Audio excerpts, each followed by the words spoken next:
on, everybody, and welcome back to the Canadian Football Fanatics YouTube channel. And thank you guys for tuning in to another video. We have football that has been played, and we have football to talk about. But before we get to it, Blake, we have some predicting to do on behalf of our BC Lions, which is why Blake and I are coming at you guys on today's video. Blake and I are going to be predicting this upcoming year's schedule for the BC Lions, wins, losses, where we think we see them by the end of this, obviously, where we see them kind of fitting into the Western playoff standings. Hopefully, both you and I have them in there. Stay tuned to the end, folks. Maybe we do not. But before we get to the predicting of who we think is going to win on a weekly basis for the Lions and their opponents, I'm joined, as always, by my shotgun man, Blake. Blake, thanks for joining us, buddy. How you doing?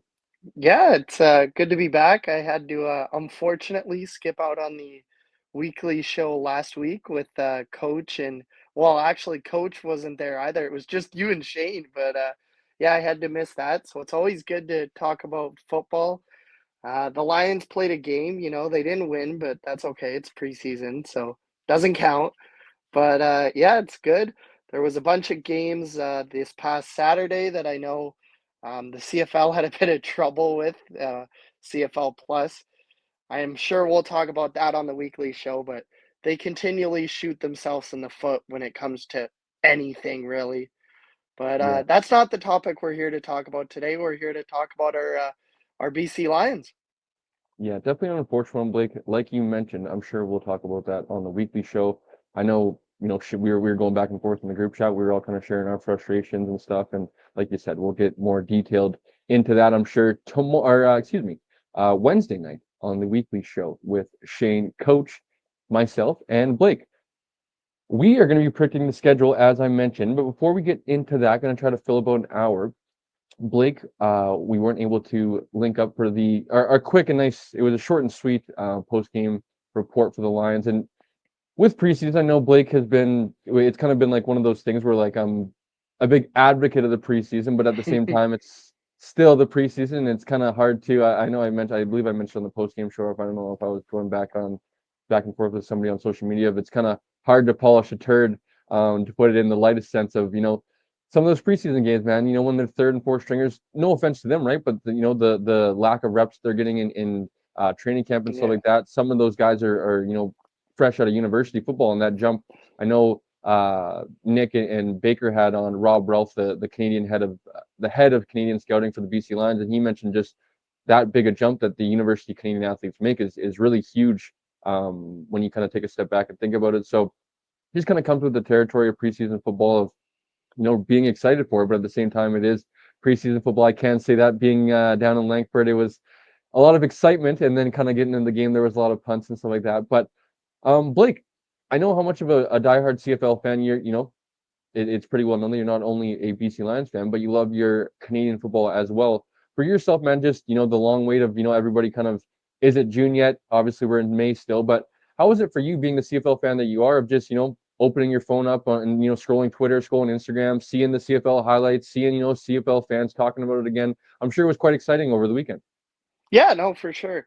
It's I mean, I last time I was on the weekly show, I made my feelings clear that I don't like the preseason as a whole. Like it's not my favorite thing in the world. I'm not gonna stop my life, if you will, and watch preseason games, but like I'll definitely stop and watch the highlights. I mean, my lovely wife that McKenna, the other day, she caught me the other day. I was watching kind of the top 10 games of last season to kind of prepare myself for the season, and she goes, "What are you doing?" And I said, "Well, I'm preparing for this year." And she just laughed and walked away. She knows the man that she's been with for over 6 years now. So it's a good time of year. People are complaining about training camp injuries, specifically our friends, as I'm sure Coach will get into on Wednesday. Our friends in Saskatchewan. Unfortunately for them, maybe the Drake curse hit them. I don't know if you saw that on social media there, Cole, but Drake was walking some bling, and all of a sudden their O linemen are dropping like flies. I know there was a couple other teams that hosted season ticket events. Saskatchewan again was another one of those. The Lions, of course, had their fan fest on Saturday that from all accounts, went pretty well. You and I were, of course, able to be in attendance last year. Just didn't work out this year with our work schedules and everything going on and stuff like that. But I'm sure we hope to make it up again in the future. And I know that I haven't been able to catch the video yet. I know the Lions posted it, so hopefully maybe later on tonight. But I know our boy Sean White was pranking his teammates again for what is this, the third or fourth year in a row. So like I said, I haven't been able to catch the videos, so no spoilers yet, Cole. But I'm sure he was able to get at least one or two of his teammates. Yeah, I'm glad you mentioned that, buddy. Almost a routine now every year of the Sean White going undercover to try to get one over on his teammates. I will say, Blake, by the time we get off this, buddy, go check it out. It's a good laugh every year. I quite enjoy it now. Shout out to Nick Wolski and obviously all the great team over the BC Lions. They put out fabulous content, and one of those ones just like very wholesome content, like his teammates trying to get pulling over on his teammates. And I won't spoil anything for you, Blake. You definitely gotta go check it out, buddy. There's a couple good ones, couple good reactions for sure. Um, but when talking about the preseason, as you know, kind of we were talking about, trying to polish a turd is a lot sometimes, and we're going to be doing that, I'm sure, a little bit on the weekly show and stuff. So we'll save that talk for then with the fellas. And like I said, we're going to get into predicting week by week the BC Lions schedule, Blake. So without further ado, buddy, let's 18 and bring 0. Okay, the video's done. it. That would be a quick one. And I'm curious to see where I think for Blake and I this is I think we'll probably be pretty similar again. I think we did this last year and we're fairly similar once again. But for those that are tuning in, I'm kind of curious to see and engage where Lions fans are feeling. So feel free to comment down below. Let us know how you guys feel to think the Lions are going to do this year. But Blake, let's bring it up.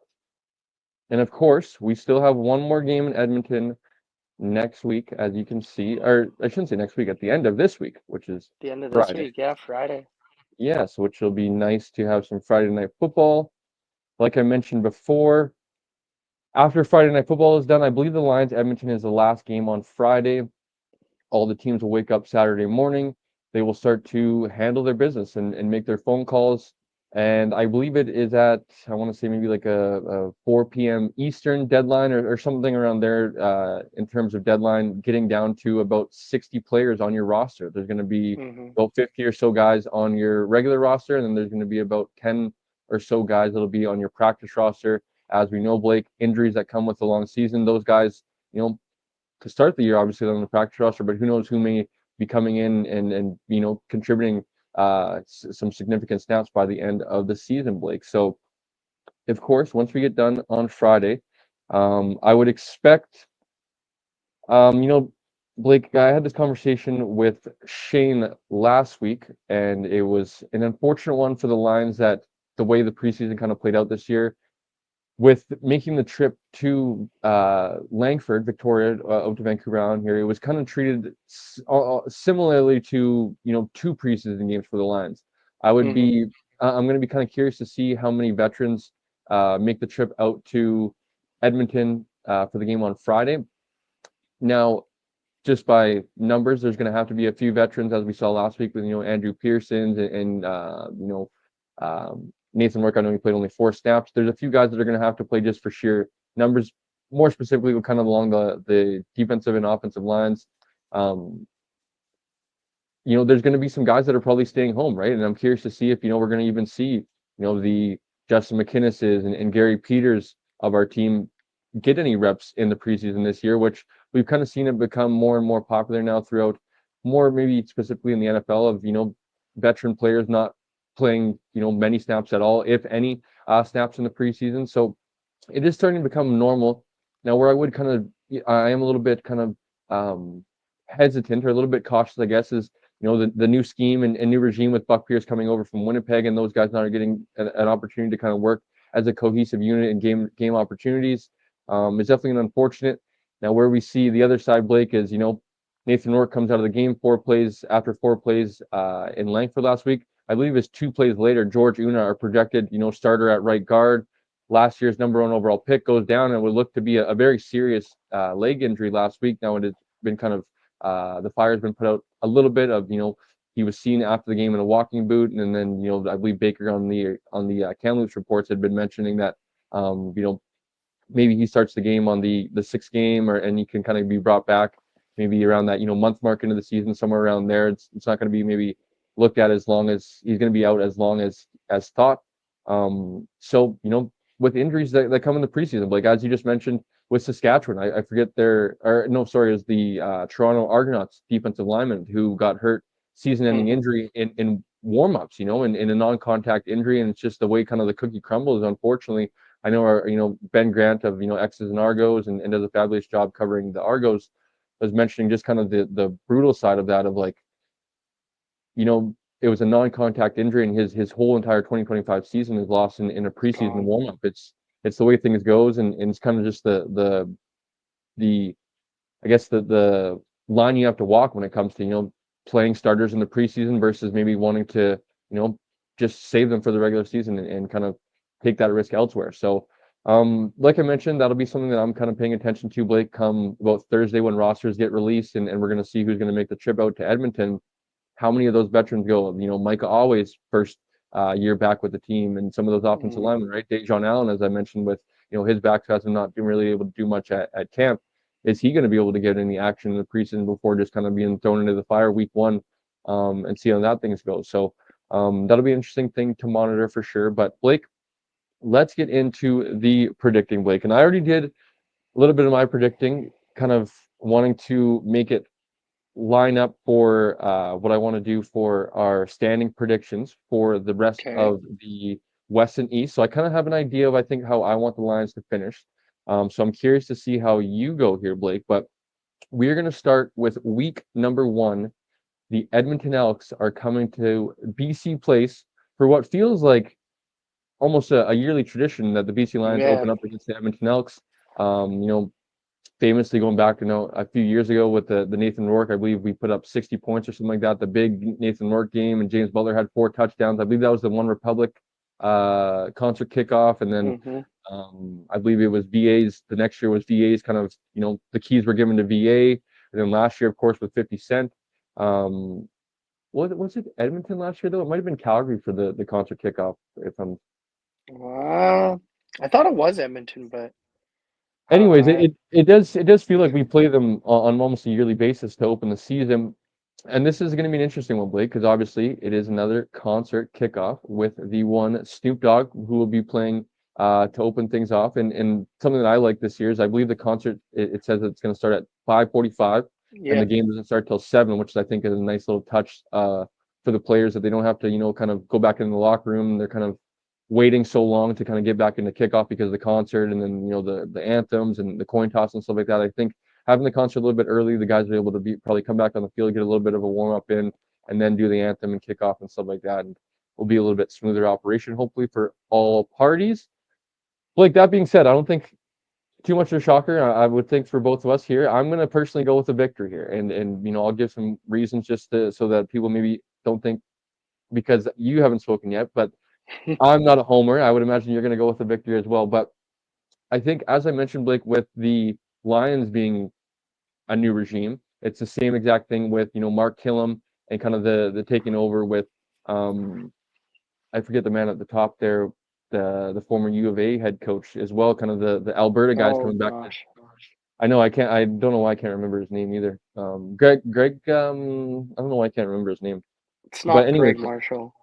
it's not Greg Marshall. Anyways, the new regime that comes with Edmonton, as well as the amount of new players, especially on the defensive side of the ball, right? It was quite talked about, Blake, with the offseason additions of bringing over a guy like Robbie Smith. Basically, you know what did they call them? The Edmonton Argos or whatever, with all the guys that came over Mhm. from Toronto, with Robbie Smith coming over, the Canadian defensive end, Jake Serezna, who's coming back to Edmonton, has ties with the organization already. Um, and then you look in the secondary, and there's a few guys with obviously Terrell Ford coming over. I believe it was Royce Mechia as well signed with Yep. Edmonton. So a lot of new faces, and I think Edmonton is going to be a pretty competitive team. And stay tuned, folks, where I have them in the West Division and in the playoff standings. But I just think BC is going to be able to get them early on in the year with not having as much turnover. Now, as I mentioned, the Buck Pierce regime coming over is new for the offense. Um, I just think the Lions will be able to kind of the home field advantage as well. Blake will be able to pull out a close game at home, and I do expect a close game. Week one. as I mentioned, with BC not having many of their starters play in the regular season, I kind of expect a a little bit of a closer game where both teams throw haymakers back and forth, and maybe it's as we predicted a few times. I think last year I kind of just trust in Mr. Automatic. If we had the ball last and Nathan Rourke's able to get them in field goal range, I think money's on the board that Sean White's able to maybe win this ball game, or maybe even puts us up 2 scores to kind of pull us away. So Blake, I have a victory week 1. What say you? Yeah, I think it's a Lions win as well. Um, my reasons are a little bit different than yours. I mean, like the Lions, for whatever reason, like you would think maybe it's the opposite, where like they're all pumped up to start the season, and then you got to sit and wait through the concert for, I believe this is the fourth year in a row. But for whatever reason, that almost seems to amp the Lions up more. I know last year it was a bit of a closer game. Now that I'm thinking back, I believe it actually was Calgary because I know Edmonton came in week 4 or week 5, something like that. But as you were saying, that Edmonton game early in the season last year, it was a simple case of the Lions had the ball last, and Mr. Automatic was able to kick a field goal right at the end of the game to beat the Elks. Like, I think the Elks are going to be an improved team this year. I think you and I will get to this later. I have a very competitive Western division from top to bottom, but I think that that concert kickoff, Nathan Rourke, Justin McInnis, Sean White, they're just going to be a little bit better than the Elks in week number 1. Yeah, Blake, well said, well said. So Blake and I have the BC Lions starting off a 1-0 to start the 2025 campaign, which brings us, Blake, to week number 2, where we are going to travel to the Winnipeg Blue Bombers. Blake, and this is a game you and I have talked about a couple of times on the weekly show as well. This actually sets up a home and home with the Winnipeg Blue Bombers, Blake, where first we will travel to the Winnipeg Blue Bombers. And of course, as I mentioned, we've talked about this before, where the Winnipeg Blue Bombers, and another one of the CFL weird quirks, the 9 teams means that one team is on a bye week to start the season, which is the Winnipeg Blue Bombers this year. So we will be facing them without Zach Collaros, of course, on the 1-game suspension to start the season, which would mean we're probably likely to see Chris Streveler under center for the Winnipeg Blue Bombers. Now, this is in Winnipeg, and this is the, as much as Blake, you might want to cover your ears, 5-time defending West Division champions. I'm going to go with a victory. And, not to undermine Princess Auto Stadium, formerly IG Stadium, correct? IG Field, yeah. IG Field. A very hard place to play. I believe they had, I don't know if I've seen it correctly, Blake, 27,000, was it? Or it might have been Something 37,000. like that, yeah.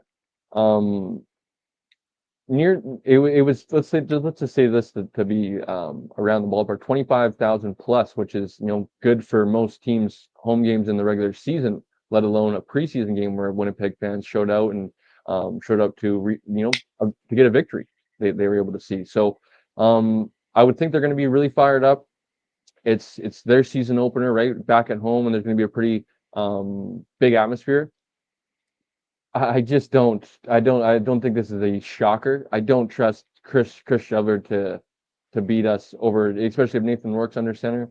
Um, Winnipeg has some weapons. I think they're going to be able to keep this one close as well. Where BC, there's some question marks, right? With BC still on the offensive line, and can they do enough defensively, right? Where I think BC is going to be in a lot of close ball games, and I don't expect a lot of blowouts.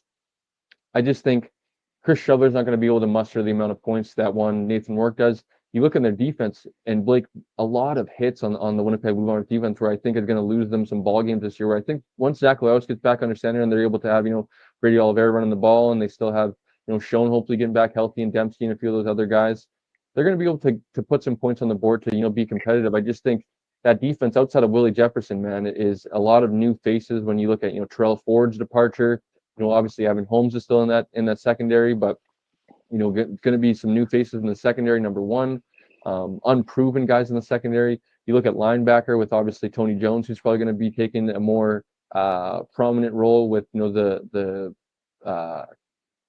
Adam Bighill's not coming back. It looks like obviously something could change with injuries, and maybe they bring him back into the season. But And Redder Cranberry is actually another nice Canadian that they have at that playing at Sam as well right now. But something that I've kind of mentioned for Winnipeg being, maybe in favor of Winnipeg in some weeks, so that I'm going for them in our picks and stuff like that. They don't really have that, you know, Robin to Batman for Willie Jefferson since obviously Jeff Coat kind of is gone from the CFL now, and I think that's going to be a problem for them when you look at a guy like Willie Jefferson, who I'm still as high as anybody on. Can he kind of keep that high of level of play up throughout a whole 18 game season, 21-week long season, and into the playoffs like that? I expect him to play at a high level again next season, but I just think to see the truly the reap the benefits of a Willie Jefferson in terms of the win category, I think having a guy on the opposite side of him would just pay dividends even more. So Blake, I got the BC Lions starting 2-0 in 2025. What about you? Yeah, I have the BC Lions starting 2-0 as well.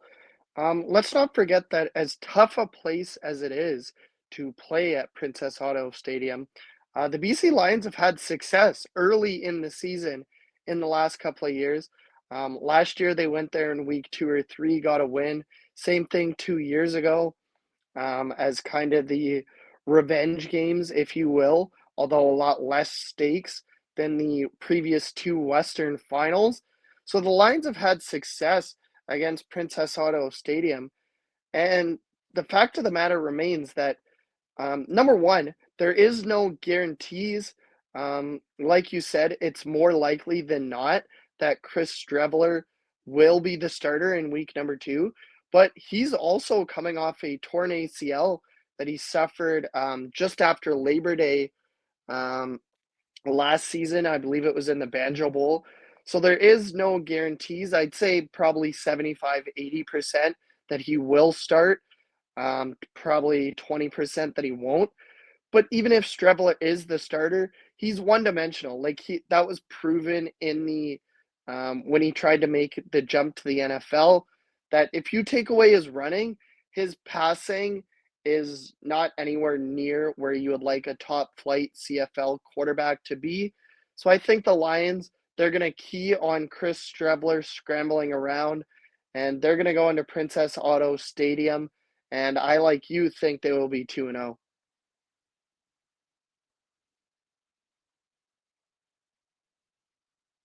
My apologies, Blake. Rookie move there. I had the mic on mute. As mentioned, we have a home and home with the Winnipeg Blue Bombers, so that means we will return to BC Place to face them in week 3. I'm curious to see your reaction now, Blake, where I go here. I'm going to have the BC Lions starting out 3-0 to start the year. I'm going to go with a back-to-back victory over the Winnipeg Blue Bombers. Now, where I fully hear people that are probably in the comments or maybe even Bombers fans that are like, man, what a homer. Winning going 2-0 over a home and home is super hard to do. I 100% agree with that. Having a guy like Zach Collaros return to the Winnipeg Blue Bombers lineup is definitely going to amplify them and motivate them even more. I just see the Winnipeg Blue Bombers taking that step back this year. I just think that's kind of this is their year of like they've had a great run, and there's no debating that. There's no disputing that.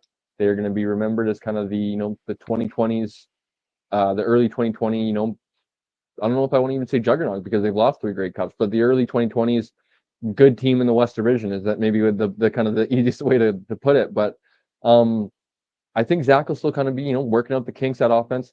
And as I mentioned, I just don't trust that defense. And I think Nathan Rourke at home, a clean track, under the dome in BC Place is going to be able to put up some points. The defense will be able to do just enough, and the BC Lions will go 3-0 to start the year, Blake. I am a little bit surprised that you say that, Cole, I because know. this is where we're going to differ.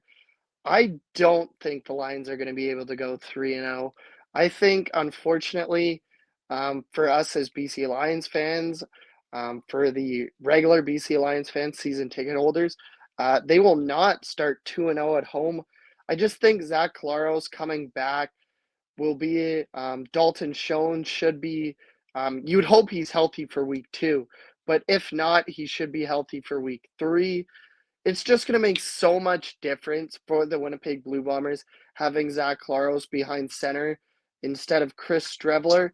And this kicks off, as you scroll down there, a really tough 3, almost 4 week stretch for the BC Lions. We've seen this the last couple of years. I know we'll get to it in a minute, but after that home game against the Blue Bombers, they go almost a month, and it's once in like 6 or 7 weeks where the Lions don't have a home game. I don't know if that's a CFL thing. I don't know if that's a BC Place thing because, as I'm sure you've seen, the Whitecaps, of course, share BC Place, and they're on an absolute heater to start this season. But yeah, they'll start a road trip after this. And I think the Winnipeg Blue Bombers do get one over on the BC Lions. So the BC Lions will be 2-1 going into week number 4. Well, this is a good thing, Blake. I'm glad we have different opinions early on, Blake, because this would be lame for the listeners that are tuning in, and different opinions. That's what makes us human beings, after all, folks, right? Is having different opinions. So, Blake, I'm actually going to kind of think the opposite of you in terms of I think the Lions will have a little bit more urgency at home to take care of business before they leave and go on the road. Where, as you mentioned, going into Saskatchewan, arguably the toughest building to win in, and then going into Montreal, another one. I don't, you could probably put it up there as arguably, maybe in terms of East Division teams, one of the harder Mm-hmm. buildings to go into. So Saskatchewan, Blake, obviously the team that knocked us out, ended our season last year. We're going to be going in there on a Saturday. This is where I'm going to have the BC Lions fall for the first time in 2025 and go drop to 3-1 on the season. I think, as high on Saskatchewan as most people are. I think on paper, as we mentioned with Coach a few times, I think on paper they are rightfully the best team in the West Division. You can maybe even argue in the entire CFL. Now, the unfortunate thing for Saskatchewan fans is games aren't played on paper, and games aren't played by talking heads talking about it. They're played by strapping up the pads and talking with your pads. So Saskatchewan could have all the hype they want going into the season, but they have to back it up on the field themselves. And obviously, Saskatchewan fans, I think, are probably a little bit haunted by the last few years of having either really bad starts and then finishing really good, or having good starts and finishing really bad. They start out really good and then they finish really bad, right? I think that's going to kind of haunt Saskatchewan fans for a while this season. Of maybe until they get past Labor Day, if they're still relevant, they're going to be having some confidence. As you mentioned, Blake, I hate that my man Drake gets a lot of crap because I'm a big Drake guy, but the Drake curse as well is a real thing as well. Of wearing the chain and wearing the Saskatchewan stuff. We'll see what happens to them this season. Hopefully he doesn't bet on them, and that'll be even worse. I'm going to go with a loss for the BC Lions. I just think Saskatchewan's, probably the better team in this matchup. Going into Saskatchewan is also going to be another, I think, uphill battle for the Saskatchewan Roughriders. I'm calling them Winnipeg Blue Bombers. But Blake, I will pass that back off to you, buddy. Who do you got in week number 4? Yeah, Drake, if you want to catch the CFL game, hit me up on your private jet. We'll go watch the game. Just make sure you're wearing your Riders gear, okay? Um, no, but I too have the Lions dropping here, so falling to 500 at 2-2.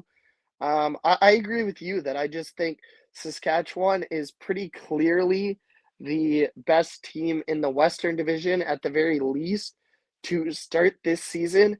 And the fact that it's week number 4 means that by then Trevor Harris should still be healthy. Um, in Saskatchewan, that defense, they already did last year. Vernon Adams and Nathan Rourke both, but they caused them fits in the playoffs. I think, unfortunately for the Lions, they're going to do that again, and the Lions will drop to 500 at 2-2. Okie dokie. That takes us to week number 5, Blake. Across the country to Montreal, take on the Alouettes. I think you could probably argue that this is the best, team in the Eastern Division, arguably the best in the CFL as well. I think a lot of people kind of forgot about their regular season last year and obviously get knocked off by the Argos in the East semifinal.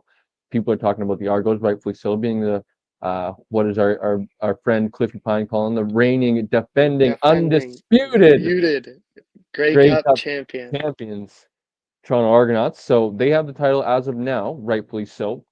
But Montreal, man, they were on an absolute heater last year in terms of, you know, carrying on from the win streak they left on their past season in 2023. The defense, the offense, Tyson, Philpott, you name it, they had a lot of stars, Canadian stars as well, which is really cool to see. And a team that it's easy to root for in Montreal being in the East Division and not having to see them too often. I think this is going to be another loss for the BC Lions. I think this is going to be a tough one for them to go across the country, as I mentioned. Similar to Saskatchewan, I just think Montreal has more firepower. They're going to be able to slow down, get to Nathan Rourke, get him off his platform, and not let the offense kind of be able to create as much as they did in the first 3 weeks. As I said, with the weaker Winnipeg defense, Edmonton still kind of figuring things out with some of those new faces. I think Saskatchewan and Montreal, they're made defenses. They've been proven over the last few years of being really elite, being arguably the two best defenses in the CFL. I had the BC Lions dropping back-to-back ball games and going at 3-2 to start the year. Blake, what say you? Yeah, this is a really tough one. Originally, I did have, at first glance, I had this as another loss for the Lions. That would drop them to 2-3. And as you know, Cole, that would almost be sky is falling territory, especially with number 12 behind the center. But it's just, like you said, it's so hard to go across the country. The Lions did, however, do it last year. They swept the Alouettes in the regular season. That final game, second final game, I guess, if you will. It was the final game for the Lions, second last for the Alouettes, but at BC Place where Vernon Adams came back. But I just think that the Montreal Alouettes are such a good team. They're not going anywhere in the Eastern Division, whether it's Cody Fajardo, who we know, of course, is with the Elks, or Davis Alexander. Like, let's not forget that he stepped in for Cody Fajardo last year, led the Alouettes to a 4-0 record. That can be maybe debated just a little bit as to whether his toenail was inbounds or out of bounds in Saskatchewan. Riders fans will tell you it's out of bounds. Our friend, as we already mentioned once, Cliffy Pine, will tell you that he was inbounds. You could see green. But I think it's going to be another loss for the BC Lions. And unfortunately, as I just said, Sky might be falling a little bit because we're going to talk about it in our next game. But that's where I think the Lions season started to slip away from them, is in Edmonton last year. It did. So Blake has them 2-3. I have them 3-2. So we got them flipped. I like it that we're or I'm liking that we're not the same answers that I mentioned, Blake. So this will take us to week number 6 on the season for the BC Lions, which will be traveling back to Edmonton. And we'll continue the road trip, as you mentioned, Blake, which is a pretty long one, as you said, and something that probably Lions fans will have to maybe look forward to next year, I believe, is the World Cup that's been talked about a few times of where the Lions go next season as well. So something to maybe monitor when the schedule comes out next year. But let's worry about this year first, Blake, before we get to next year. Can't fast forward too far ahead. But anyways, I'm gonna get the BC Lions back on the win column here, Blake. We both had them on a skid here the last few weeks. I think rightfully so. As you mentioned a little bit earlier with Edmonton, I just think the BC Lions kind of have their number in Edmonton, in BC Place. Edmonton's going to be a much improved team this year. I really do believe that, and I think that Edmonton fights their way to try to get back into a playoff spot. I just think the BC Lions are going to be able to, stay above them in terms of being in the Western Division, being able to beat them in head-to-head matchups, which I think will be very important this year when it comes to who's going to be, ahead of each other in the Western Division. Those, I think teams are going to be pretty similar when it comes to, beating other opponents in the East Division, and then, when it comes to, head-on-head matchups in the Western Division, those are going to be very crucial. And I think we can probably look back on a lot of games that maybe you're saying, oh, this is early in the season, but I think there's going to be these two maybe specifically, right, where week 6 and week 7 are going to be some pretty crucial ones for the BC Lions to make sure they kind of pick those early season Western Division wins up, because maybe they slide, the dog days of the season when it's, after Labor Day and it's week 10, 11, 12, and you're like, man, there's how many more weeks left of the season? And you're kind of thinking of like, man, you're just drinking out of a fire hose at this point of like just trying to get to the end of the year. So I got the BC Lions getting back on the win column, Blake, with a victory over the Edmonton Elks in week 6. Yeah, I have them getting back to 500 as well. As of right now, I have them on a 3-game losing streak going into that game. And as I just mentioned before we started talking about this game, I would argue that Edmonton is the place where the Lions' season started to slip away from them last year. I mean, they were 5-1 to start the year. VA was rolling, and then of course, in that Winnipeg game at the beginning of August is when VA got hurt. Of course, Nathan hadn't made his return yet, and I believe it was Chase Bryce that got this start in Edmonton in the second or third week of August. The Lions would lose that game, and it would start their kind of skid the rest of the year where, let's be honest, Cole, like they were never really able to recover. Like they lost to Winnipeg the week after. I believe they lost in Ottawa, and then they won the touchdown Pacific game. They won Montreal, but there was a couple other games, the overtime game against Hamilton, who we're going to talk about in a moment. They had a big lead, and eventually we know they finished 9-9, had to go on the road for the West semifinal and lost that game. So I think the Lions are going to learn from their past mistakes. They're going to go into Edmonton, and unfortunately for the Elks, we talked about the week 1 game. They're going to be much improved, but I think this might be a blowout in favor of the BC Lions. Love it. So moving on to week number 7, the Saskatchewan Roughriders are going to come to BC Place. And Blake, I have the BC Lions getting another victory here, going to which would be 5-2 on the year.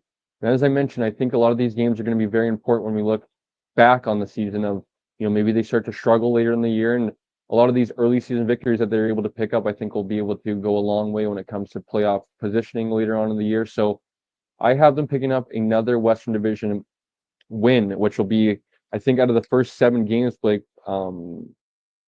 6 of them being Western Division opponents, which I think will be super important, home or away, because obviously with the Western Division opponents, we're going to see them both in Edmonton, in Saskatchewan versus at BC Place as well. And I think add 2 different, components of, playing in Saskatchewan, the environment there, the outdoor environment, as well as BC Place, as I mentioned, with Winnipeg, a nice open track. There's not going to be any weather implications and stuff like that. So I think will be a victory for the BC Lions again. So as Blake has a little bit of technical difficulties, we will kind of continue to go along here.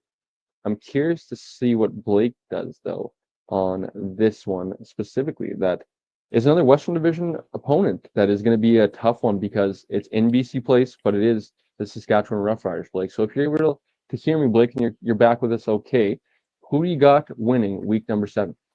Yeah, I am back. Uh, that always seems to happen when you and I are on.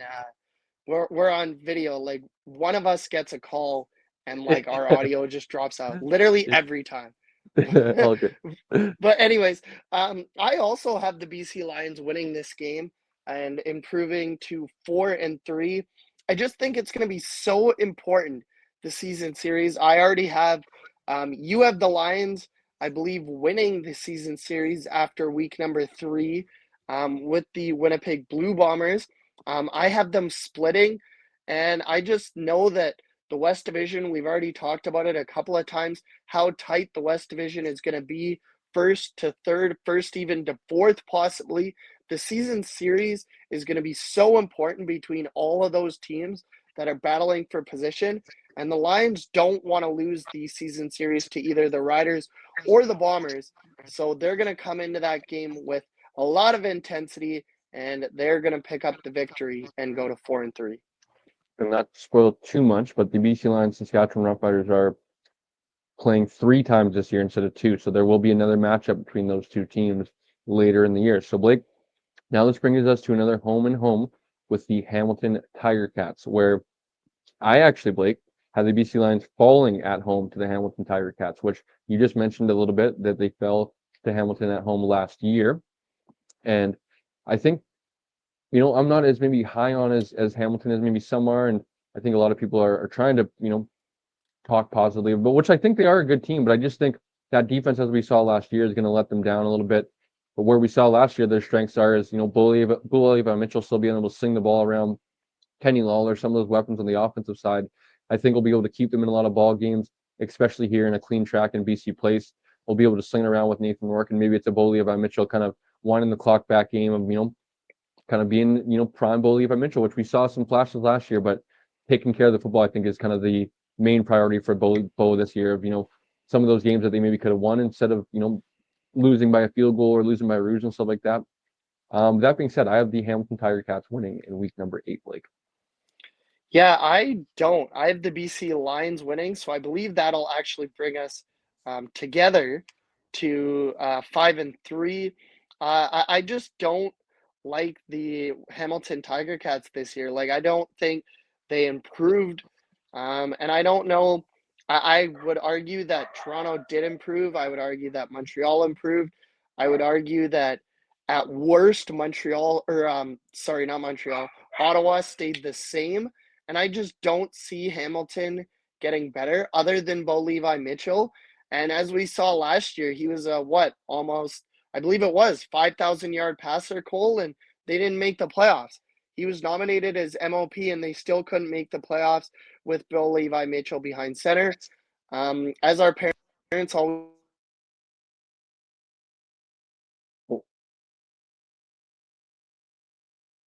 We got you back, Blake. Oh, might have lost Blake there just for a moment there, folks. But one thing that I want to kind of add here that I think is super important to note for this week 8 to 10 window is that the Lions are going to get a first bye that is later in the year than usually normal, where they're kind of seeing, early bye weeks, which I think is something that, depending on the way you look at it, can be beneficial. But not having a bye week until week number 9, the first one, and then you're able to have, your other 2 bye weeks down the latter half of the year, I think is a great opportunity for them to, take advantage of some of those weeks that they'll be able to rest, later in the season, where this bye week will be kind of that bridge into from July into August. I think that having your first bye week in that first week of August is a great opportunity to after Labor Day, pretty much you're able to have 2 bye weeks, still kind of be hopefully as injury free as possible, and if you are use those bye weeks to recover as much as possible as well. So Blake, I know you're going on. We just tied, I believe, the series at 5-3 in that first Hamilton matchup, and now we're going to the second one, if I'm not mistaken. Yeah, Go ahead, Blake. yeah, correct. And I was just gonna say that I think that's another BC Lions win. I think they win their version of the home and home. Of course, it won't be a home and home for the Tiger Cats. Another one of the CFL's weird scheduling quirks where it's home and home for one team, but for the other team, there's a game in between. But as I was talking about before, my audio dropped out there for a minute. I just don't trust the Hamilton Tiger Cats. Like, Bo Levi Mitchell can't make the team himself. As I started to say, as our parents told us when we were younger, one player doesn't make a team. And Bo Levi Mitchell, he's going to do all he can, just like he did last year. But I just don't think it's going to be enough for the Hamilton Tiger Cats. The Lions are going to win, and they're going to improve to 6-3. All right. The home and home with Hamilton, for BC anyways. I have them winning in Hamilton, where we saw them last year. I believe that was the Justin McInnis game where he went off and nobody was covering him. I think he had about 240 something yards. I had the BC Lions winning, obviously being pretty motivated, just coming off the loss. Also going into the bye week, I think we've heard it a few times now of teams going into the bye week. Obviously on a win is super good, but going in on a loss, you're kind of like you have that whole week or 10 days or whatever it is, kind of like, man, we went in on a loss, and I would expect them to come out very, very motivated into week 10, and they're able to pick up a victory over Hamilton. What about you, Blake? Yeah, I think it's a win for the Lions, and they're 6-3. Okay, which will mean we move on to Montreal coming to BC Place, Blake. And this is one that I have the BC Lions actually winning, if I look down here in week number 11. I think where they're able to, I think they match up fairly well with Montreal in terms of firepower on offense. Now, where I kind of the defense of Montreal, I don't think is kind of similar, because I think Montreal, it has a elite defense, where I think BC hopefully can prove that they have much improved defense this year. But I think after what we saw last year, like, there's still a lot of question marks on the defensive side of the ball for the BC Lions, rightfully so. I would think that's kind of where they differ, these two teams. That being said, I think the long season, playing them twice they're able to get Montreal one of these times, and um, we kind of put on the pads similar to Montreal, right? They're probably maybe the better team, and you're going to drop a game or two to some teams that maybe you shouldn't throughout the year. And I think BC playing at home as well is going to be able to give them an advantage. So, what about you, Blake? Yeah, I think the Lions are going to win this game as well. We talked about it like at the beginning of that road trip, how tough it is for BC to go to Montreal. It's the exact same thing for the Alouettes. I mean, I know, I believe they've already done it. Our buddy Cliffy and of course his co-host Tim, they almost schedule it yearly as a loss for the Montreal Alouettes. Usually for whatever reason the CFL loves to schedule the Alouettes on a Saturday or Sunday and then have them fly to BC for the Friday or Saturday. Maybe that's a bit of home cooking for the BC Lions. That will not be the case this year. I believe they have a full week in between games, but it's just Montreal, ever since like even the Anthony Calvillo days when they were winning back-to-back Grey Cups and going to Grey Cups and East Finals, even before this new run that they're on, it's just been a house of horrors for the Alouettes, and I think that's going to continue this season. Yes, I agree, Blake. So let's move on to Toronto. Going to Toronto, which is another tough one for the Lions going across the country. And the Lions have not had much success in BMO Field over in Toronto as well, Blake. But surprisingly, I have them with a victory, Blake, which will mean 3 victories in a row coming off the bye, which will mean Blake has them at 5 victories in a row here, coming off a little bit of a slow start to the regular season. But that being said, up until this point, Blake, we still have them both at 7-3 heading into this game. I would have them now at 8-3. What about you, Blake? Yeah, I'm gonna say the winning streak unfortunately comes to an end. Two reasons. Number one, you'll find out the second one in a minute.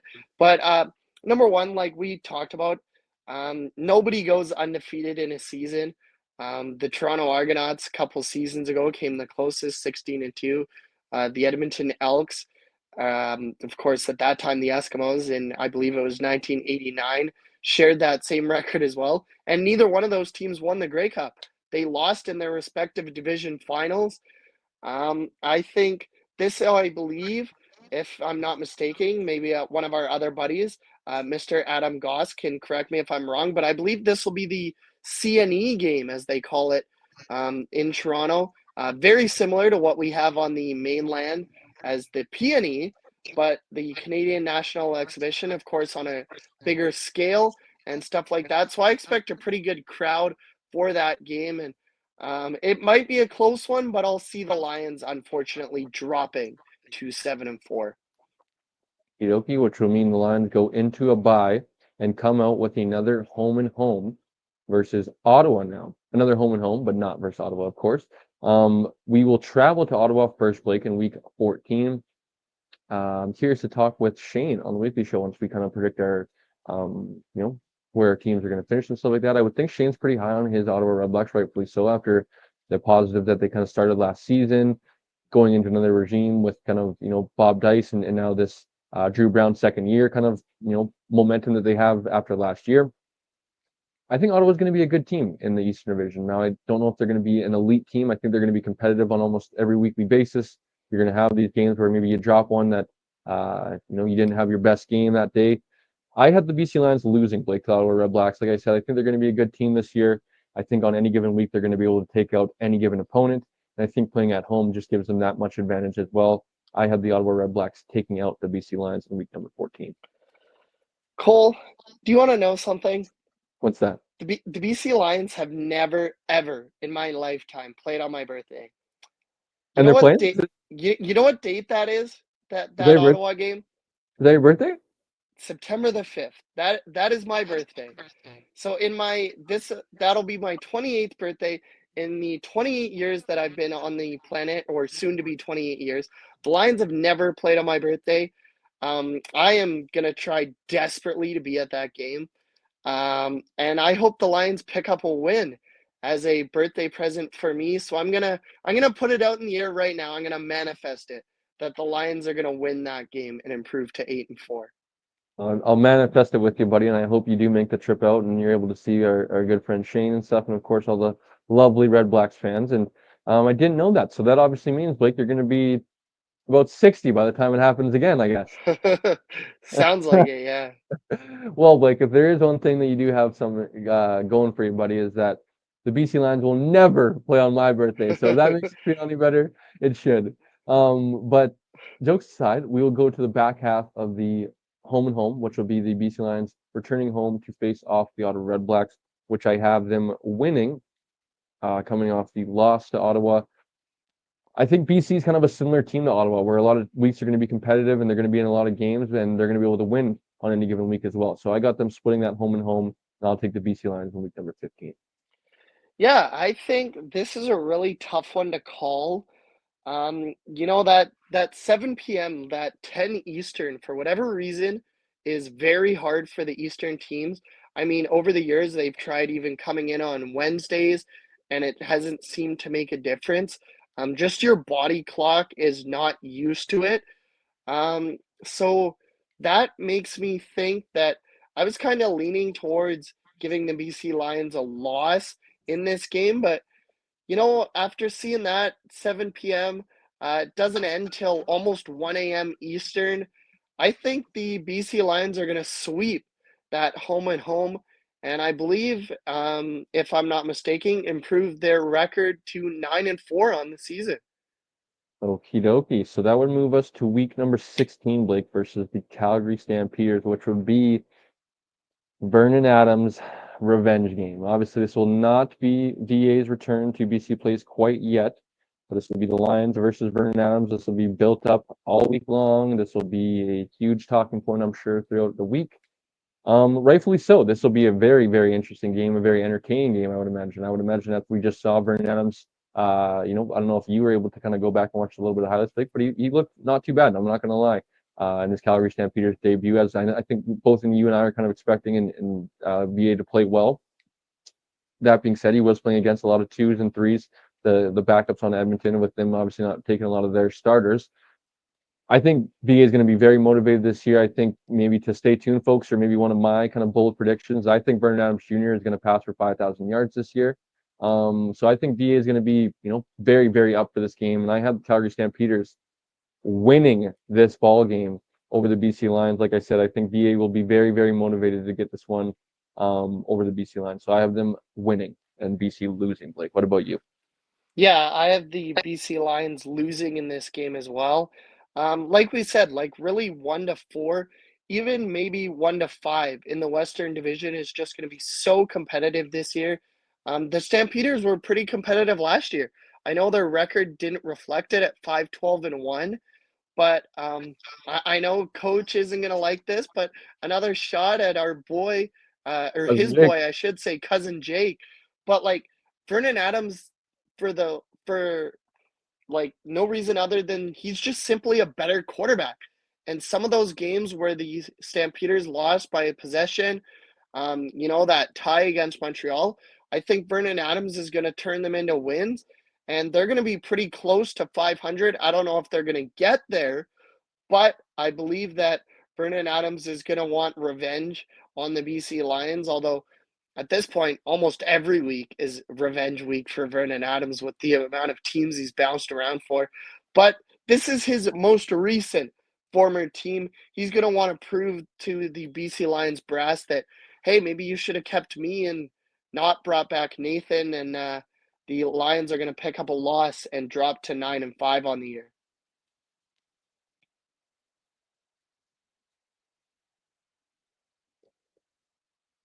My mistake again, Blake. Twice in an episode. Like, what do we do? Amateur hour. Anyways, what I was saying is I noticed definitely a lot of good conversations, a lot of good laughter and banter with Vernon Adams and a lot of the brass with the BC Lions of, Rig Maiden, McAvoy that was down in Langford and looked like to be as cordial as possible in terms of a breakup. And it looks like both parties are kind of happy. And that's, kind of the best case scenario when it comes to sports and breakups. Not a lot of times you can kind of see both sides kind of hopefully come out on the better side and I think are happier. So moving on, Blake, because I know we got to go here. As always, I knew we'd get to an hour with this. We go to Toronto and Toronto comes to visit. coming to, oh, excuse me, yeah, Toronto comes to us. Again at that 7 o'clock kickoff for the Eastern team. I have a victory for the BC Lions, Blake. Yeah, I have a victory as well. I had the Lions losing to Toronto at the end of August. They're gonna want their revenge on the Toronto Argonauts, plain and simple. So I believe that moves the Lions to 10-4, 9-5. I believe 9-5 now, going into the last 3 weeks of the season. Here we go, buddy. This will be where it's crunch time, and we face Calgary again, week number 18. This time, it is the return of Vernon Adams to BC Place, and where, just as I said, Vernon Adams will be very motivated to prove that, I'm the guy. I should have been the one that you picked over Nathan Rourke. Coming off a loss to the Calgary Stampeders, playing at home, I would imagine Nathan Rourke would be very motivated to not let that happen. Let Vernon Adams come into his home, I would imagine he thinks, and get a victory, steal a victory off the BC Lions plate. I have the BC Lions picking up a victory. Yeah, I do as well. I would expect, I know this is very late in the year. I mean, they don't see him for the first time in week 16. He doesn't make his first visit to BC Place until week 18. But I would think, knowing the Lions, knowing a lot of people that we know in the front office, there will be some sort of video tribute to Vernon Adams Jr. Before that game. And, maybe that gets him in his feels a bit, knocks him off his game just a little bit, and that's all the Lions need to take advantage, even up the season series. And I guess it would come down to point differential with the Calgary Stampeders and pick up a win. Yes, indeed, Blake. So this is where our last bye week comes into play in week number 19 there, which I think is a nice spot for Blake. As we mentioned, I think in years previous, we've had the week 21 bye week, which I think is a We very have. annoying one. But that being said, I think week 19 is a very good bye week to have your last one going into the final 2 weeks of the regular season when, week 21, depending where you are, maybe you're at, where we have them, not probably in first place in the West, but if you are, you're kind of resting your starters potentially, or if you can't maybe go up and down the standings, you're kind of maybe not playing as hard as you can, or whatever kind of comes with week 21. Kind of having that bye and you go into a week 20 game where you're definitely playing for, all chips are on the table versus the Edmonton team where I think, playoff it's going to be a playoff like atmosphere. Edmonton's going to probably be as competitive as possible with, their playoff hopes still on the line. They would hope, all of our friends over in Edmonton definitely hope. I had the BC Lions winning, Blake, in week number 20 versus the Edmonton Elks. I think, as I said, the Elks will be a much improved team this year. I just think the BC Lions have had their number in the last few years.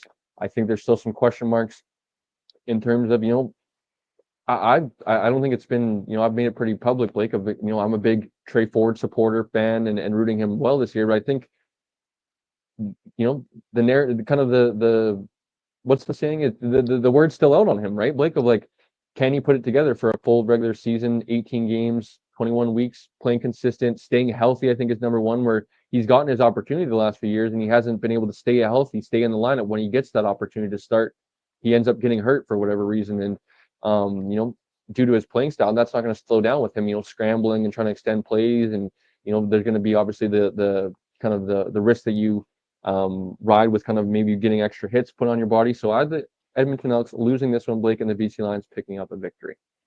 Yeah, I have the BC Lions sweeping the Edmonton Elks in the season series as well, moving to 12-5, and that's kind of the point that I want to make before that next game that we talk about. The Elks are going to be competitive, but as we said, or at least as I've said 2 or 3 times already, like, only at most 3 for sure, but at most 4 teams can make the playoffs out of the West Division. Somebody's going to be left out. We already talked about how Calgary and Edmonton are both going to be improved. I think they're going to be fighting for potentially a crossover spot, as much as our buddy in Ottawa, Shane, might not want to hear that, but potentially a crossover spot. Maybe that game that the Lions win in week 20, though, is the dagger to the Elks' postseason hopes, which would be a bit of an improvement. I'm sure still a disappointment to Elks fans, as of course, I'm sure if they don't make the playoffs this year, it's going to be a disappointment. But being there until week 20 would be an improvement over the last couple of years. Blake and I had the Lions sitting at 12-5, three more wins than the 2024 season, going into the last game of the regular season, where we will travel to the Saskatchewan Roughriders, Blake, and take on, I would imagine at that time, probably the Western Division favorites are probably more than likely the winners. They could obviously be resting players, Blake, and they could not be playing all of their top guns. I had the BC Lions falling and finishing at 12-6 on the season. I think this is a good mark, a very competitive season for the Lions. I think a very realistic season for the Lions that you and I didn't just sit here and predict win, win, win, win, win, win, loss, win, win, win, win, loss. I think we kind of went through it pretty logically, pretty reasonably, thought out, as you mentioned a few times, road trips, Eastern road trips, time zones, all that sort of stuff. I think we did a pretty good job of taking all that into consideration. I think, as we've said a few times, Blake, Saskatchewan is rightfully the best team on paper in the Western Division as of now. I think they'll be the better team. Where I think I get hung up on this game a little bit is just the fact that maybe Saskatchewan isn't playing for anything in Week 21 because they've already wrapped up the Western Division, and maybe the Lions are able to get another victory that way.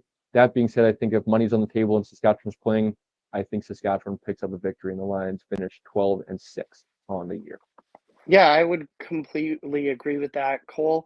That was going to be my counterpoint to you, is that if the Lions are sitting at 12-5, that's a pretty darn good record. There's no guarantees that the Saskatchewan Roughriders are going to be at that record or better.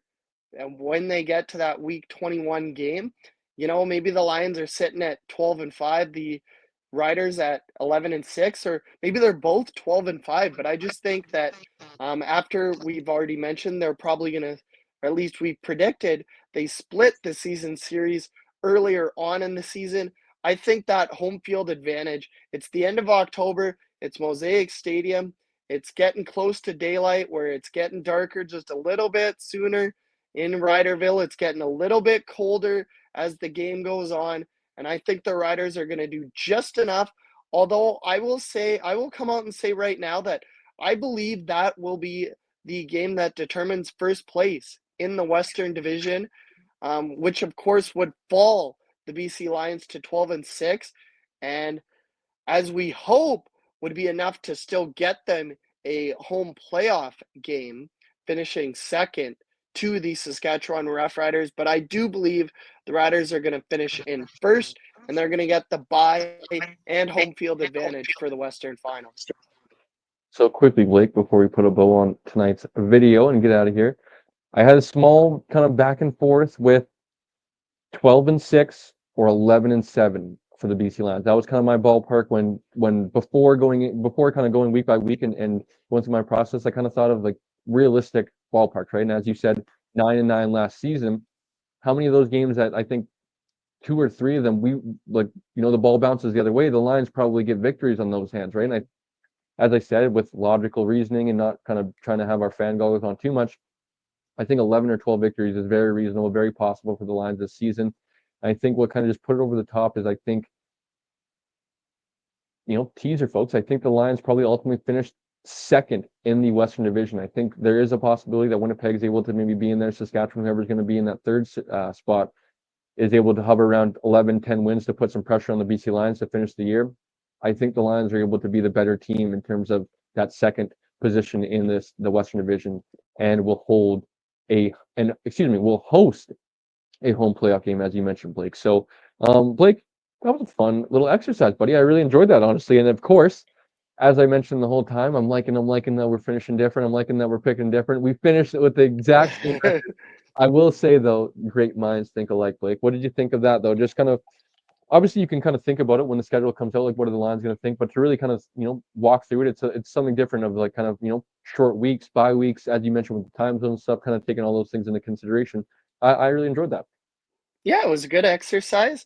I think maybe I know you got to get out of here, so we won't share our playoff predictions yet. But just a little bit of a tease.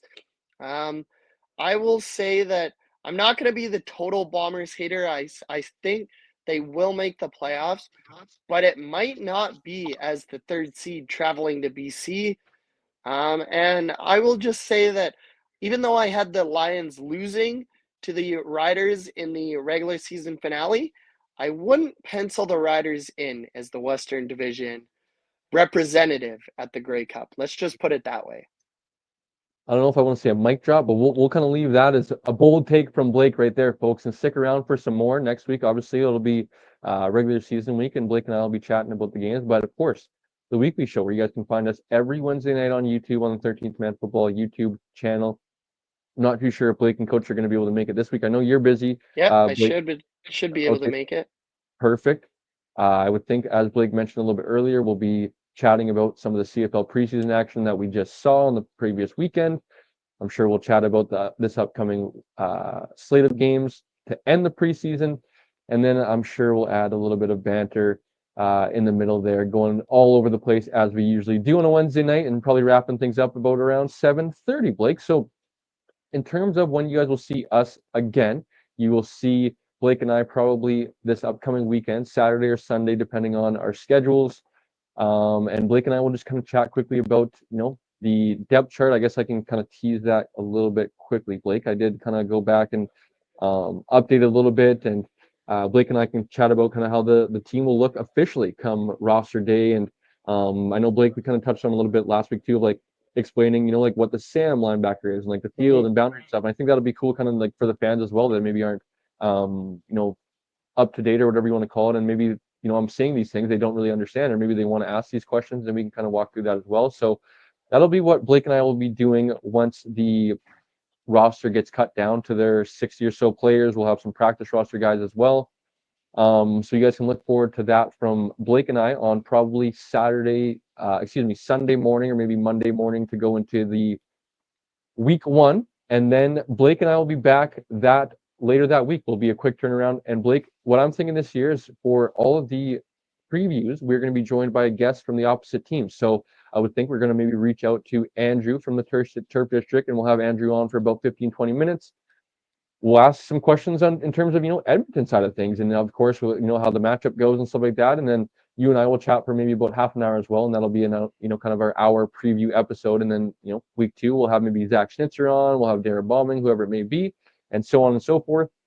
And then, of course, as always, we'll be here for the post-game show after the games wrap up from Blake and I. So that's how things will look from us, folks.